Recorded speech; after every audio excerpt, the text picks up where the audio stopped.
জুলাই গণ অভ্যুত্থানের 1 মাস আজ নিহতদের স্মরণে বিকালে ছাত্রদের শহীদি মার্চ। গণহত্যার তদন্তে হচ্ছে ফ্যাক্ট ফাইন্ডিং কমিটি। আজ পদত্যাগ করতে পারেন সিইসি ও 4 ইসি। নির্বাচন কমিশন সচিবালয় কর্মকর্তাদের মত বিনিময় করছেন কাজী হাবিবুল আওয়াল। রাষ্ট্র সংস্কার ও বৈষম্য দূর করতে সংবিধান বাতিলের পক্ষে রাজনীতি বিশ্লেষক ফরহাদ মজহার। সংশোধনের পরামর্শ 2 রাষ্ট্রবিজ্ঞানীর। কড়া নিরাপত্তায় খুলেছে পোশাক কারখানা। সাভারে সড়ক অবরোধের চেষ্টা, বিশৃঙ্খলা রোধে কঠোর অবস্থানে আইন শৃঙ্খলা রক্ষা বাহিনী।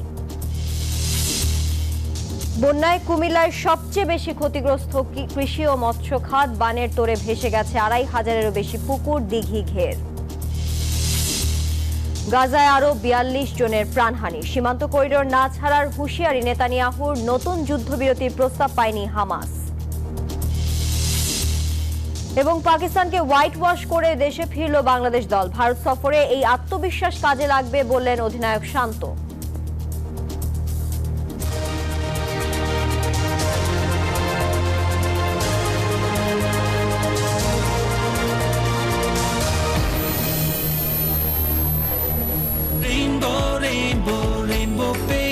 Rainbow Paints, the color of joy. স্বাগত নিউজ 24 দুপুর 12টার সংবাদে। সাথে আছি তানিয়া হারুন। দেখছিলেন বসুন্ধরা টি সংবাদ শিরোনাম। শব্দের আরেক নাম, একদম ইউনিক স্ট্রাকচারাল ডিজাইনের কসমিক ডোর। এর ওয়াল থিকনেস ও রিপ থিকনেস বেশি থাকা থেকে 50 বছরেরও বেশি। কসমিক ডোর, নিশ্চিন্তে 50 বছর। দর্শক, এবারে বিস্তারিত। আর এই মুহূর্তে প্রধান নির্বাচন কমিশনার বক্তব্য রাখছেন, আমরা সরাসরি যাচ্ছি সেখানে। বাংলাদেশ সকল বিষয়, প্রশাসন, বিচার, নির্বাচন সবকিছু অনেক সুন্দর হবে। আমি আমার বক্তব্য দীর্ঘায়িত করব না, আমি ছোট একটি বক্তব্য লিখে নিয়ে এসেছিলাম। আপনারা যদি ধৈর্য সহকারে শ্রবণ করেন আমি কৃতার্থ হব। দেশের প্রথম সাংবিধানিক সাধারণ নির্বাচন 1973 সালে অনুষ্ঠিত হয়েছিল। সেই নির্বাচন নিয়েও ছিল অনেক বিতর্ক। 1979 ও 1987 সালের সাধারণ নির্বাচন সামরিক শাসনামলে হয়েছে, ফলাফল নিয়েছিল বিতর্ক। 1991 নির্বাচন সম্মত রাজনৈতিক রূপরেখার ভিত্তিতে একটি তত্ত্বাবধায়ক সরকারের অধীনে হয়েছিল। 1996 ও 1901 সালের নির্বাচন সাংবিধানিক নির্দলীয় তত্ত্বাবধায়ক সরকারের অধীনে সূক্ষ্ম বা স্থূল কারচুপি, সীমিত সমালোচনা সত্ত্বেও সার্বিকভাবে সুন্দর ও গ্রহণযোগ্য হয়েছিল। 2008 সালের নির্বাচন সেনা সমর্থিত নির্দলীয় তত্ত্বাবধায়ক সরকারের অধীনে অনুষ্ঠিত হয়েছে। সেই নির্বাচনে বিএনপি মাত্র 27টি এবং আওয়ামী লীগ 230টি আসন পেয়েছিল। নির্বাচন বিতর্কের ঊর্ধ্বে ছিল না। নিরাপদ প্রস্থান বা সেফ এক্সিট বিষয়ে বিএনপি এবং আওয়ামী লীগের সাথে সেনা সমর্থিত অসামরিক তত্ত্বাবধায়ক সরকারের দর কষাকষির বিষয়টি প্রকাশ্য ছিল। সেই প্রশ্নে বিএনপি এবং আওয়ামী লীগের অবস্থানও গোপন ছিল না। 2014, 2018 এবং 2024 সালের নির্বাচন সংবিধান মতে দলীয় সরকারের অধীনে হয়েছে। 2014 সালের নির্বাচনে বিএনপি সহ অনেক দলই অংশগ্রহণ করেনি। ফলে সেই নির্বাচনও 2024 সালের অনুরূপ অন্তর্ভুক্তিমূলক তথা ইনক্লুসিভ ছিল না। 2018 সালের নির্বাচনে বিএনপি অংশগ্রহণ করেছে, নির্বাচন ইনক্লুসিভ ছিল। বিএনপি আসন পেয়েছিল মাত্র 6টি, পক্ষান্তরে আওয়ামী লীগ পেয়েছিল 258টি। মন্তব্য নিষ্প্রয়োজন। 2024 সালের 7ই জানুয়ারি দ্বাদশ জাতীয় সংসদ নির্বাচন হয়েছে বর্তমান নির্বাচন কমিশনের অধীনে বা ব্যবস্থাপনায়। 44টি নিবন্ধিত দলের মধ্যে 28টি দল নির্বাচনে অংশগ্রহণ করলে প্রধানতম বিরোধী দল বিএনপি ও সমমনা দলগুলো নির্বাচনে অংশগ্রহণ করেনি। নির্বাচন সেই অর্থে অন্তর্ভুক্তিমূলক হয়। কমিশন বিএনপি সহ সমমনা দলগুলোকে নির্বাচনে অংশগ্রহণের জন্য একাধিকবার আন্তরিকভাবে আহ্বান করা সত্ত্বেও তারা নির্বাচনে অংশগ্রহণ করেননি। নির্বাচনে অংশগ্রহণ করা বা না করার বিষয়টি একটি রাজনৈতিক দলের নিজস্ব বিষয়। নির্বাচন স্থগিত বা বাতিল করে দেওয়ার মতো কোনো সাংবিধানিক ভিত্তি ছিল না। সেই কারণে অনেকেই কমিশনকে দোষারোপ করছেন। নির্বাচন কখন, কি কারণে, কতদিনের জন্য স্থগিত করা যাবে তাও সংবিধানে সুস্পষ্টভাবে উল্লেখ করা আছে। অতীতে কখনোই কোনো নির্বাচন বাতিল করে দিয়ে কোনো কমিশন পদত্যাগ করেননি। সম্প্রতি ভেঙে দেওয়া সংসদের 299টি আসনে নির্বাচন প্রার্থীদের মধ্যে ব্যক্তিকেন্দ্রিক প্রতিযোগিতার মাধ্যমে হয়েছে, দলের মধ্যে নয়। 299টি আসনে 1969 জন প্রার্থী প্রতিদ্বন্দ্বিতা করেছেন। নির্বাচন নিষ্পন্ন করা অতিশয় কঠিন একটি কর্মযজ্ঞ। নির্বাচন গ্রহণযোগ্য না হওয়ার সকল দোষ ও দায়-দায়িত্ব সকল সময় কেবল নির্বাচন কমিশনের উপর এককভাবে আরোপ করা হয়ে থাকে। একটি কমিশন না হয় অসৎ বা পক্ষপাতদুষ্ট হতে পারে, কিন্তু সকল সময় সকল কমিশনই অসৎ বা পক্ষপাতদুষ্ট হতে পারে না। কমিশন বিভিন্ন কারণে নির্ভেজাল গ্রহণযোগ্য নির্বাচন করতে অক্ষম বা অসমর্থ হতে পারে। বিদ্যমান ব্যবস্থা আমাদের বিশ্বাস কেবল কমিশনের পুনর্বিন্যাসের মাধ্যমে অবাধ, নিরপেক্ষ, কালো টাকা ও পেশি শক্তি বিবর্জিত এবং প্রশাসন ও পুলিশের প্রভাবমুক্ত নির্বাচন নিশ্চিত করা যাবে না। নির্বাচন পদ্ধতিতে দুর্ভেদ্য মৌলিক সংস্কার প্রয়োজন হবে। রাজনৈতিক সংস্কৃতি ও আচরণে এবং বিশেষত প্রার্থীদের আচরণে পরিবর্তন অবশ্যই প্রয়োজন হবে। 1973 থেকে হওয়া অতীতের অন্যান্য সকল নির্বাচন ছাড়াও 2008, 2014 এবং 2018 সালের নির্বাচনের বিতর্কিত সন্দিগ্ধ বিষয়গুলো বিবেচনায় নিয়ে কমিশন পরবর্তী সকল নির্বাচনগুলো সতর্কতার সাথে আয়োজনের চেষ্টা করেছে। জাতীয় এবং স্থানীয় সরকারের বিভিন্ন স্তরের নির্বাচনে দিনের বেলায় ব্যালট পেপার প্রেরণ, কতিপয় উপনির্বাচনে ভিডিও পর্যবেক্ষণ, ইভিএম এর ব্যবহার, দেশের সকল জেলায় একই দিনে, তবে প্রতিটি জেলায় প্রশাসনিক সীমানার মধ্যে মাঝে 3 থেকে 5 দিন বিরতি দিয়ে 5 থেকে 6টি ধাপে নির্বাচন অনুষ্ঠান, সরকারি কর্মকর্তাদের ব্যাপকভাবে রদবদল ইত্যাদি গৃহীত ব্যবস্থা নির্বাচন অবাধ, নিরপেক্ষ ও সুশৃঙ্খল করতে অনেকটাই সহায়ক হয়েছিল। নির্বাচন মূলত একদলীয় হওয়ার কারণে কারচুপি বা সরকারিভাবে প্রভাবিত করার প্রয়োজন ছিল না। আমি স্পষ্ট করে বলছি, নির্বাচন যেহেতু একদলীয় ছিল, কাজে এই নির্বাচনকে সরকারিভাবে প্রভাবিত করার কোনো আবশ্যকতাও কার্যত ছিল না। নির্বাচন দলের ভেতরেই হয়েছে, মধ্যে হয়নি, উইদিন হয়েছে, বিটুইন হয়নি। কমিশন দায়িত্ব গ্রহণের পর থেকে 2 বছর সময় ইউনিয়ন পরিষদের 992টি, উপজেলা পরিষদের 496টি, জেলা পরিষদের 71টি, পৌরসভার 90টি এবং সিটি কর্পোরেশনের 16টি নির্বাচন করেছে। নির্বাচনগুলোর সততা, সিদ্ধতা, নিরপেক্ষতা, অবাধ হওয়া নিয়ে অতীতের ন্যায় ব্যাপক বিতর্ক বা সমালোচনা হয়নি। উপনির্বাচন সহ জাতীয় সংসদে মোট 318টি আসনে কমিশন নির্বাচন করেছে। দলীয়ভাবে ইনক্লুসিভ না হওয়ার কারণে নির্বাচন বিতর্কিত হয়েছে, এটি সঠিক এবং যৌক্তিক। কিন্তু বাংলাদেশের 53 বছরের ইতিহাসে কোন নির্বাচন কমিশন সংবিধান উপেক্ষা করে স্বেচ্ছায় নির্বাচন না করে বা বাতিল করে দিয়ে পদত্যাগ করেছে এবং সেই কারণে নির্বাচন হয়নি এমন কোন দৃষ্টান্ত বা উদাহরণ নেই। সরকার বারবার বলেছেন ব্যাপক সংস্কারের মাধ্যমে নির্বাচন ব্যবস্থাকে ঢেলে সাজাতে হবে। আমি আরেকবার উচ্চারণ করে বলছি, সরকার বারবার বলছেন ব্যাপক সংস্কারের মাধ্যমে নির্বাচন ব্যবস্থাকে ঢেলে সাজাতে হবে। নির্বাচন বারংবার ব্যর্থ হওয়ার প্রকৃত সত্য কারণ এই কথাটির মধ্যেই নিহিত। কমিশনের সদস্যরা সংবিধান মেনে দায়িত্ব পালন করে থাকেন। আমাদের কর্মকালে আমরা গণমাধ্যম, প্রশাসন, আইন শৃঙ্খলা রক্ষাকারী বাহিনী, সশস্ত্র বাহিনী সহ আবশ্যক সকলের আন্তরিক সহযোগিতা পেয়েছি। আমি আজ এই বিদায় লগ্নে কৃতজ্ঞ চিত্তে সেটি স্মরণ করছি। বর্তমান অতীত থেকে আহরিত অভিজ্ঞতা, জ্ঞান ও উপলব্ধি থেকে ভবিষ্যতের জন্য কিছু প্রস্তাবনা সরকারের সদয় বিবেচনার জন্য রেখে যাওয়া আমরা আমাদের কর্তব্য মনে করছি।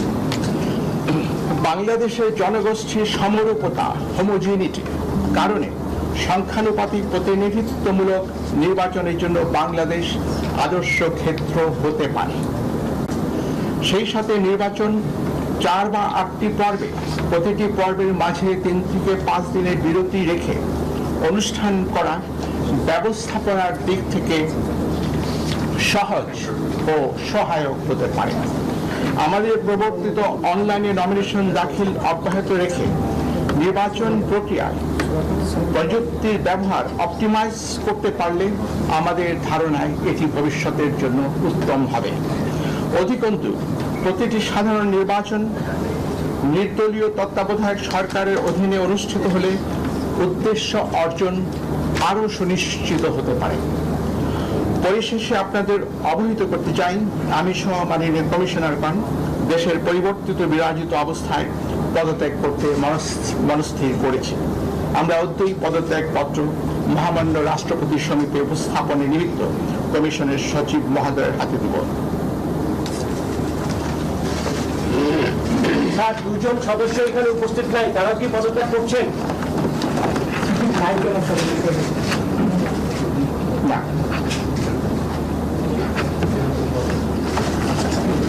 সচিব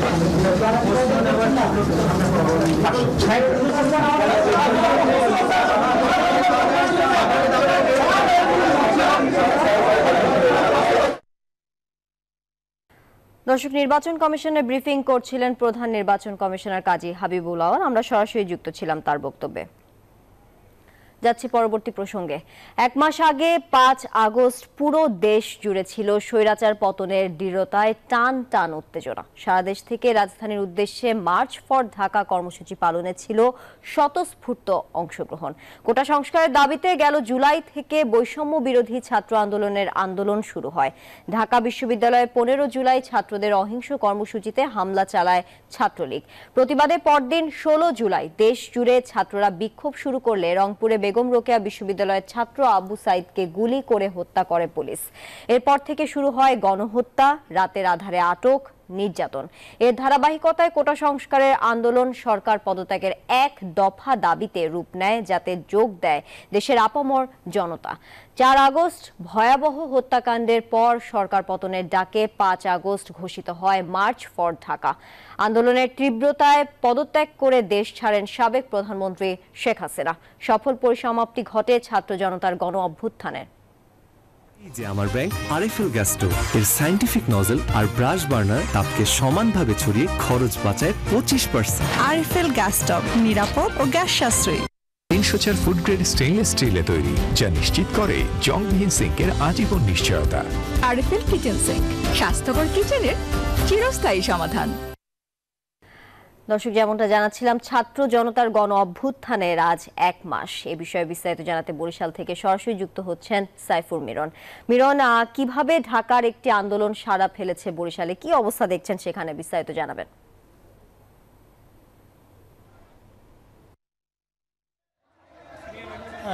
ধন্যবাদ আপনাকে। আপনি জানেন যে আজকে যেহেতু ছাত্র জনতার যে গণ অভ্যুত্থান তার 1 মাস পূর্তি, এবং আজকে সারা দেশেই কিন্তু শহীদ মার্চ নামে একটি ছাত্র জনতার যে মিছিল, সেই মিছিল কিন্তু বরিশালে শুরু হয়েছে। এবং এখন কিন্তু আমরা বরিশাল ব্রজমোহন কলেজ থেকে যে ছাত্র জনতার যে গণ অভ্যুত্থানের 1 মাস পূর্ণ হওয়ায় শহীদদের স্মরণে যে শহীদি মার্চ, সেই মার্চ কিন্তু শুরু হয়েছে বরিশাল ব্রজমোহন কলেজ থেকে এবং এটি বরিশাল নতুল্লাবাদ এলাকা হয়ে তারপরে সরকারি শহীদ হাতেম আলী কলেজের ছাত্ররা সঙ্গে যোগ দেবেন, পলিটেকনিকের ছাত্ররা যোগ দেবেন। পরবর্তীতে এই মিছিলটি যাবে বরিশাল কেন্দ্রীয় শহীদ মিনারে।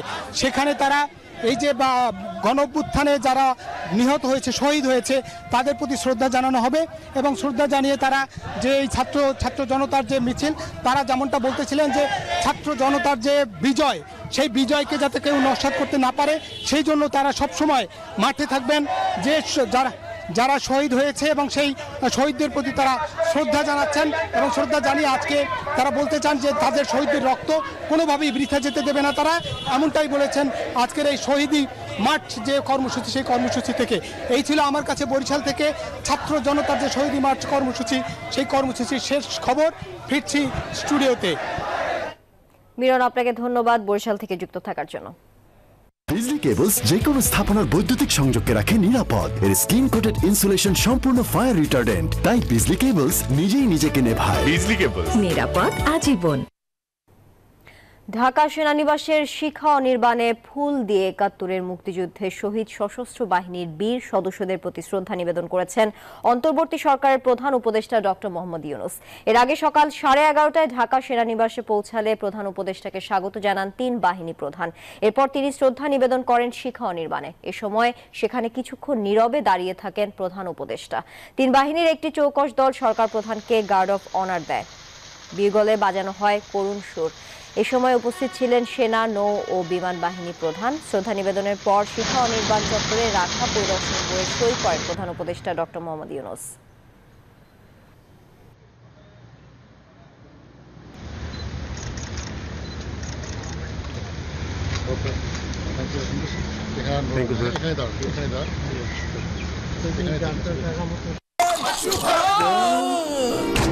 আমি এই চেয়ারে বসবো না। বাচ্চু ভাই, এই চেয়ারকে ভয় পেও না। ডেন্টিস্টের পরামর্শে নাও নতুন কোলগেট অ্যাক্টিভ সোল, যা দাঁতের সমস্যা শুরু হওয়া মাত্রই থামিয়ে দেয়। না থাকবে ব্যথা, না থাকবে ভয়। দুপুর 12টা সংবাদে বিরতি নিচ্ছি, সাথে থাকুন।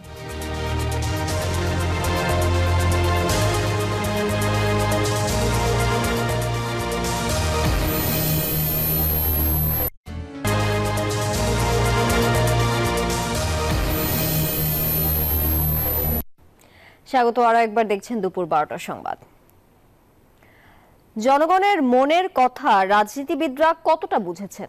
যে বৈষম্য বিলোপের জন্য ছাত্ররা আন্দোলন করেছিলেন, রাষ্ট্রের সংস্কার ছাড়া তা কি সম্ভব? রাজনীতি বিশ্লেষক ফরহাদ মজহার মনে করছেন, বৈষম্য বিলোপ করতে হলে পুরো সংবিধানকেই বিলুপ্ত করতে হবে। তবে রাষ্ট্রবিজ্ঞানী সাব্বির আহমেদ ও নুরুল আমিন ব্যাপারীর মতে, সংবিধান সংশোধনের মাধ্যমে রাষ্ট্র সংস্কার সম্ভব, তবে তার বাস্তবায়ন করতে হবে। গণবিদ্রোহের অনুঘটক ছিল ছাত্ররা। জাতির পিঠে জগত্তল পাথরের মতো চেপে বসা শেখ হাসিনার স্বৈরাচার সরকার গণ অভ্যুত্থানের তোড়ে তাসের ঘরের মতো ভেসে যায় 5 আগস্ট। কিন্তু এখনো স্বৈরাচার তৈরির অনিবার্য উপাদান প্রশাসনিক ব্যবস্থার ভেতরেই রয়ে গেছে বলে মনে করছেন রাজনীতি বিশ্লেষকরা। ন্যায় প্রতিষ্ঠায় রাষ্ট্র সংস্কার প্রয়োজন বলে মত তাদের। প্রাতিষ্ঠানিক জায়গাগুলোকে এলোমেলো করে দেওয়া হয়েছে, সর্বনাশ করে দেওয়া হয়েছে। রাষ্ট্র ও রাজনীতি সংস্কারের বিকল্প নেই। তবে রাজনীতি বিশ্লেষক ফরহাদ মজহার মনে করছেন, বর্তমান সংবিধানকে পুরোপুরি বাদ দিয়ে নতুন গঠনতন্ত্র তৈরি করতে হবে। জেলা উপজেলায় সভা সমাবেশ করে নিতে হবে জনগণের রায়। এই সভাগুলো গঠনতান্ত্রিক কাউন্সিল, মানে কনস্টিটিউশনাল কাউন্সিল। এই কাউন্সিলে আমি যে পরামর্শগুলো নেব, এখান থেকে যে চিন্তাগুলো আসবে, তর্ক বিতর্কের মাধ্যমে যে চিন্তাটা জনগণের সামষ্টিক চিন্তা আকারে যেটা গড়ে উঠবে, এটাই তো অভিপ্রায়। আমরা এই জনগণের আত্মাহুতিকে এই যে একটা অবস্থা তৈরি করেছে, তাদের মনের কথাটা তারা কি করে বুঝেছেন, এটা দ্বারাই জনগণ রাজনৈতিক দলগুলোকে বুঝবে। সংবিধানের 55 অনুচ্ছেদে রয়েছে, প্রধানমন্ত্রী ঠিক করবেন কে মন্ত্রী হবেন বা পদত্যাগ করবেন, যা ক্ষমতার ভারসাম্য রাখতে বাধার সৃষ্টি করছে বলে মনে করছেন রাষ্ট্রবিজ্ঞানের অধ্যাপক ডক্টর সাব্বির আহমেদ। তিনি আপনাকে মন্ত্রী রাখতেও পারেন, নাও রাখতে পারেন, সবই তার ইচ্ছা, কর্তার ইচ্ছাই কর্ম। অর্থাৎ লিডারশিপের মধ্যে ওয়ান ম্যান লিডারশিপ না করে আপনাকে কালেকটিভ লিডারশিপের স্পিরিটটা ঢুকাইতে হবে আপনার সংবিধান। এই জন্যই সংবিধান সংশোধনটা খুব জরুরি। সংবিধানের 70 অনুচ্ছেদে রয়েছে নিজ দলের বিপক্ষে ভোট দিলে সংসদে তার আসন আর থাকবে না। এটিও গণতন্ত্রের অন্তরায় বলে মনে করছেন রাষ্ট্রবিজ্ঞানী নুরুল আমিন ব্যাপারী। দুবারের বেশি প্রাইম মিনিস্টার হতে পারবে না, দুবারের বেশি প্রেসিডেন্ট হতে পারবে না। সহজ হয়ে গেল, আমার ক্ষমতাটা কমলো, ডিক্টেটর হতে পারলো না। হ্যাঁ, তারা তো আত্মীয় স্বজনের মধ্যে পরিবার কেন্দ্রিক যেটা আছে হবে, তারপরে তো কিছু কমলো। এইভাবে ধীরে ধীরে আপনি অগ্রসর হন। ছাত্র জনতার গণ অভ্যুত্থানে ক্ষমতায় এখন অন্তর্বর্তীকালীন সরকার। মানুষের প্রত্যাশা এই সরকার রাষ্ট্র সংস্কার করে গ্রহণযোগ্য নির্বাচন অনুষ্ঠানে দেশকে প্রস্তুত করবে। অন্তরা বিশ্বাস, নিউজ 24, ঢাকা।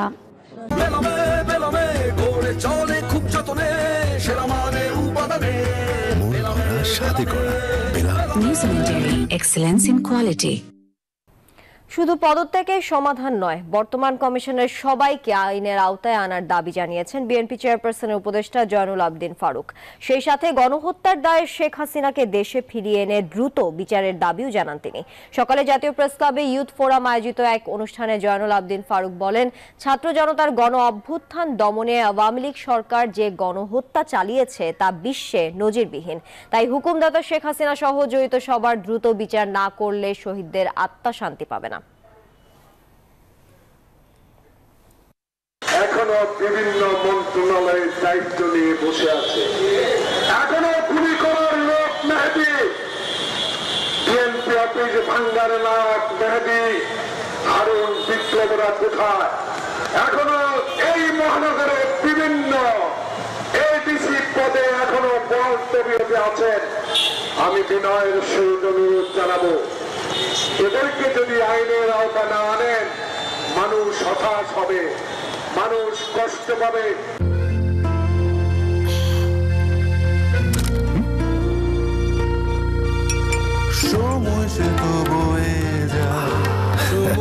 এভাবে সময় পাল্টে যায়, কিন্তু ডিপ্লোমা সে একই স্বাদে একই মানে যুগ যুগ ধরে রয়ে যায়।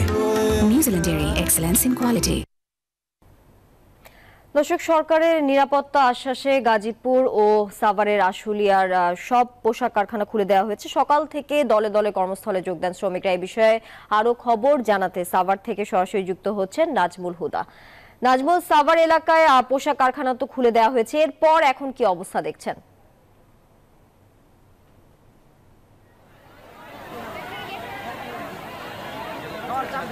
আপনাকে ধন্যবাদ। আপনি যেমনটি বলছেন, এই মুহূর্তে আসলে রয়েছে আশুলিয়ার পলাশবাড়ি এলাকায়। আপনারা জানেন যে সকাল থেকে কিন্তু যে তৈরি পোশাক কারখানা সাভার আশুলিয়ার বিশেষ করে বেশিরভাগ কারখানায় কিন্তু আসলে সেখানে খুলে দেওয়া হয়েছিল এবং সেসব পোশাক কারখানা খুলে দেওয়ার পরেই কিন্তু সেই সব কারখানায় কিন্তু এখন কাজ চলছে এবং কয়েকটি কারখানায় আসলে তাদের দাবি দাবা কর্তৃপক্ষ মেনে নিয়েছিল, তারপরেও কিন্তু হঠাৎ করে তাদের দাবি দাবা কিন্তু তারা না আবার প্রত্যাখ্যান করেছে এবং সেই প্রত্যাখ্যানের কারণেই কিন্তু মূলত সেখানে শ্রমিকরা কিন্তু তারা সেই জায়গাটাই কিন্তু আসলে নেই এবং পুলিশ এবং সেনাবাহিনী যৌথভাবেই কিন্তু তারা আলোচনা করছে এবং মালিকের সাথে তারা যে এই যে সিআইপিএল যে গার্মেন্টসটা রয়েছে সেই পাল গার্মেন্টসের যারা কর্তৃপক্ষ আছে তাদের সাথে আলোচনা করে কিন্তু তারা বলছে যে সমস্যার সমাধান করার চেষ্টা করছে। এর মধ্যে কিন্তু সেনাবাহিনী পুলিশ কিন্তু তাদের সাথে শ্রমিকদের সাথেও কথা বলেছে যে তারা সড়ক থেকে সরে গিয়ে এবং যেহেতু মানুষের ভোগান্তি হচ্ছে সেই সড়ক থেকে তারা যেন সরে গিয়ে তারা কারখানার সামনে যেন অবস্থান নেয়। তারপরে মানুষের যে ভোগান্তি সেই ভোগান্তি কিন্তু এখন রয়ে গেছে এবং তারা বলছে যে এই যে কারখানা কিন্তু বেশিরভাগ কারখানা কিন্তু এখন কাজ শুরু হলেও এই কারখানার কিন্তু এখন কাজ হচ্ছে না বলে জানিয়েছেন এখানকার কর্তৃপক্ষ। এছাড়াও টুঙ্গি আশুলিয়া মহাসড়ক প্রায় 3 থেকে 4 ঘন্টা কিন্তু বন্ধ রয়েছে। এই ছিল আমার কাছে গার্মেন্টস কারখানার সর্বশেষ খবর। ফিরে যাচ্ছি স্টুডিওতে। নাজমুল, আপনাকে ধন্যবাদ যুক্ত থাকার জন্য। কর্ন, মিল্ক, কোকোনাট আর বাটারের দুর্দান্ত কম্বিনেশনে ইয়াম্মি ক্রাঞ্চি টেস্টের পপার। বেশি ফান নিয়ে এখন 25 গ্রামের বিগ ফান প্যাকেট। ডায়মন্ড ওয়ার্ল্ডের এমডি দিলীপ কুমার আগারওয়ালাকে 3 দিনের রিমান্ড দিয়েছে আদালত। বাড্ডা থানায় করা একটি হত্যা মামলায় তাকে গ্রেফতার দেখিয়ে আদালতে হাজির করে 7 দিনের রিমান্ড চায় পুলিশ। আগারওয়ালার বিরুদ্ধে থাকা বাকি অভিযোগগুলোর বিষয়েও তদন্ত করা হবে বলে জানিয়েছে রাষ্ট্রপক্ষ। মঙ্গলবার রাতে গুলশানের বাসা থেকে তাকে গ্রেফতার করে র্যাব। ডায়মন্ড ব্যবসার আড়ালে কাচকে হীরা বানিয়ে বিক্রি করা, কয়েক হাজার কোটি টাকা ট্যাক্স ফাঁকি, মানি লন্ডারিং সহ নানা অভিযোগ রয়েছে তার বিরুদ্ধে। দুপুর 12টার সংবাদে এই পর্যায়ে আবারও বিরতি নিচ্ছি, সাথেই থাকুন।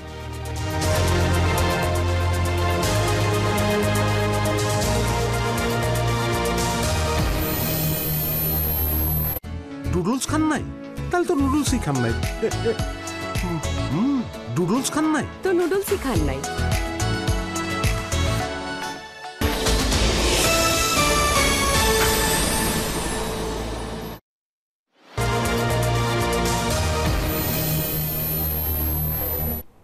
দুপুর 12টার সংবাদে স্বাগত আরও একবার। এবার ফার্স্ট সিকিউরিটি ইসলামী ব্যাংক পিএলসি অর্থ বাণিজ্য সংবাদ।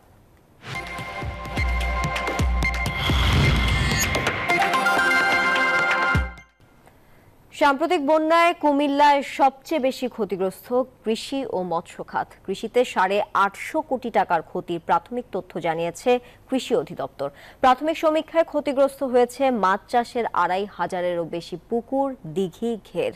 কুমিল্লা থেকে হুমায়ুন কবির জীবনের তথ্য চিত্রে ডেস্ক রিপোর্টে থাকছে বিস্তারিত।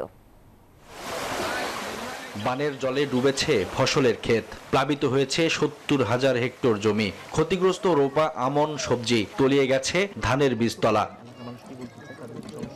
ক্ষতি হয়েছে মাছ চাষিদেরও। মৎস্য খাতে প্রাথমিক সমীক্ষায় ক্ষয়ক্ষতি ধরা হয়েছে 450 কোটি টাকা, তলিয়ে গেছে 2500 পুকুর ও ঘেরের মাছ। ক্ষতির পরিমাণ আরো বাড়তে পারে বলে আশঙ্কা মৎস্যজীবীদের। আমার থেকে অনেক বড় ব্যবসায়ী, আমার চাচার আমার চোখের দেখাতেই আমার থেকে অনেক বেশি মাছ বাইরে হয়ে গেছে। হালিদুলিতে সব জমি লাগাইছি, জমি মাইর গেছে, তলাই গেছে। জেলা মৎস্য কর্মকর্তা জানান, বন্যা যত দীর্ঘস্থায়ী হচ্ছে বাড়ছে ক্ষয়ক্ষতির পরিমাণ। প্রায় 400 কোটির উপরে হয়তো ক্ষতিটা আসবে। যে চাষি বেশি ক্ষতিগ্রস্ত হয়েছে তাদেরকে আমরা এই সময়ের মধ্যে প্রশিক্ষণ দিয়ে এবং তাদের আবারও নতুনভাবে পোনা যাতে তারা স্টক করতে পারে এই বিষয়গুলো আমরা দেখভাল করব। স্থানীয় প্রশাসন জানায়, ধানের বীজ সংকট দেখা দিলে কৃষকদের সর্বোচ্চ সহযোগিতা করা হবে। আমরা কুমিল্লা জেলায় এই সাম্প্রতিক বন্যা, অতিবৃষ্টি, বন্যাজনিত কারণে ফসলের ক্ষতি হয়েছে তো অবশ্যই। এর মধ্যে আমাদের মাঠে ছিল আউশ ধান, কর্তনের অপেক্ষা ছিল। আউশ ধানের আমাদের কিছু ক্ষতি হয়েছে।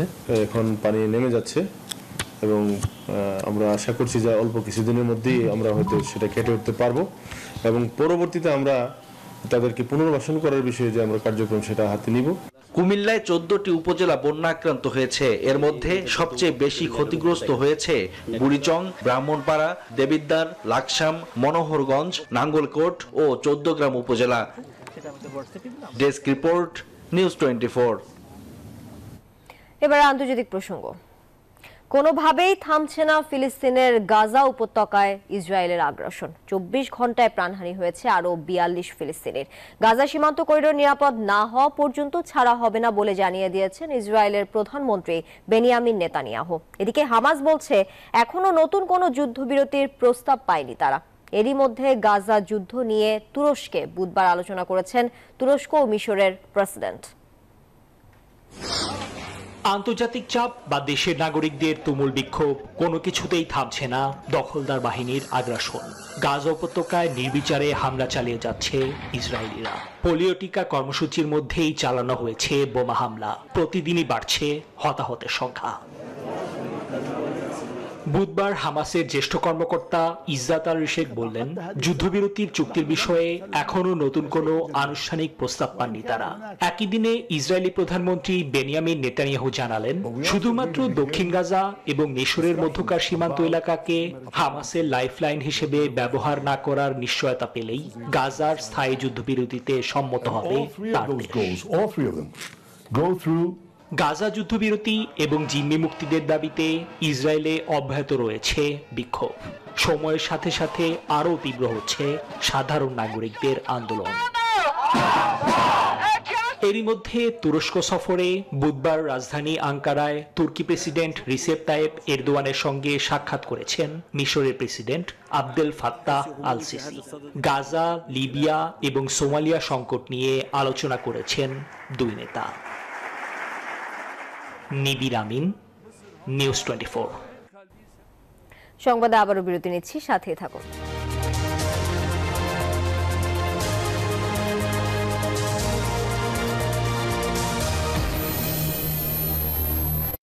নুডলস খান নাই? তাহলে তো নুডলসই খান নাই। নুডলস খান নাই? তো নুডলসই খান নাই।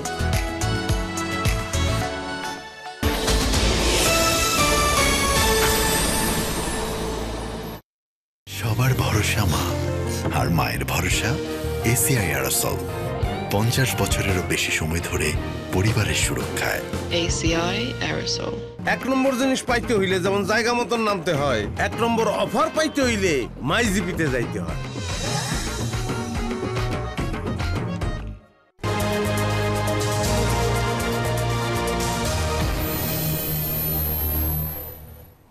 দুপুর 12টার সংবাদে স্বাগত আরও একবার। এবারে খেলা সংবাদ। পাকিস্তানের সিরিজ জয় বাংলাদেশের ক্রিকেটে মাইল ফলক। এই সাফল্য আগামীর প্রেরণা দেশে ফিরে, এমনটাই বলেছেন অধিনায়ক নাজমুল হোসেন শান্ত। আসন্ন ভারত সফরে এই আত্মবিশ্বাস কাজে লাগবে মনে করছেন তিনি। অ্যাওয়ে সিরিজের সাফল্য পেতে ধারাবাহিক পারফরমেন্সে গুরুত্ব দিচ্ছেন শান্ত। বুধবার রাতে 2 ধাপে দেশে ফিরেছেন টাইগার ক্রিকেটাররা। অন্ধকারের মাঝে আলোর দিশা, রাওয়ালপিন্ডিতে ইতিহাস গড়ে ট্রফি হাতে মাথা উঁচু করে দেশে ফিরেছে নাজমুল শান্তর দল। বিমানবন্দরে টাইগারদের বরণে বিসিবির ছোটখাটো আয়োজন। এ বিজয় গৌরবের, দেশের অস্থিরতায় বড্ড স্বস্তির। এ সফরে যে বিশ্বাস জন্মেছে তা ধরে রাখার চ্যালেঞ্জ অধিনায়কের কণ্ঠে। অবশ্যই এরকম সিরিজ জিতলে তো কনফিডেন্স অবশ্যই প্রত্যেকটা প্লেয়ারের মধ্যে থাকবে এবং টিমেরও একটা কনফিডেন্স লেভেলটা উপরের দিকে থাকবে। বাট ইন্ডিয়া সিরিজ যেটা আপনি বললেন, অবশ্যই কঠিন একটা সিরিজ। ওটার জন্য আমাদের নতুন করে আবার পরিকল্পনা করতে হবে, প্রিপারেশন নিতে হবে। ঝুলে আছে টাইগার মাস্টারমাইন্ড চান্ডিকা হাতুর সিং এর ভাগ্য।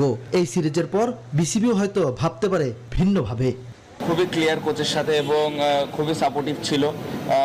প্রপার প্ল্যান, প্রত্যেকটা প্লেয়ারকে প্রপার প্ল্যান দিয়েছেন এবং ড্রেসিং রুমের পরিবেশ খুবই দারুণ ছিল। যে প্লেয়ারটা পারফর্ম করে নাই বা যে প্লেয়ারটা পারফর্ম করেছেন একজন আরেকজনের পাশে ছিল। সংবর্ধনার অপেক্ষা শান্তদের, শুধু সাকিবই মিস করবেন। দল দেশে ফিরলেও ইংল্যান্ড গেছেন বিশ্বসেরা অলরাউন্ডার। সাকিবের কঠিন সময়েও পাশে আছে সতীর্থরা। প্রধান উপদেষ্টার সাথে তো কথা হয়েছে, উনি দেখা করতে চেয়েছেন, যেটা আমি আগেও বলেছি। সাকিব ভাইয়ের বিষয়টা নিয়ে অবশ্যই এটা একটা ডিফারেন্ট বিষয়, বাট প্রত্যেকটা প্লেয়ার সাকিব ভাইয়ের পাশে আছেন। ভারত সফরের জন্য সাদা বলের ক্রিকেটারদের প্রস্তুতি শুরু হবে রোববার। শান্তরা ভারত মিশনে যাবেন 15 সেপ্টেম্বর। ইমরান হোসেন, নিউজ 24, ঢাকা। দুপুর 12টার সংবাদ এখন এ পর্যন্ত। এতক্ষণ সঙ্গে থাকার জন্য সবাইকে ধন্যবাদ।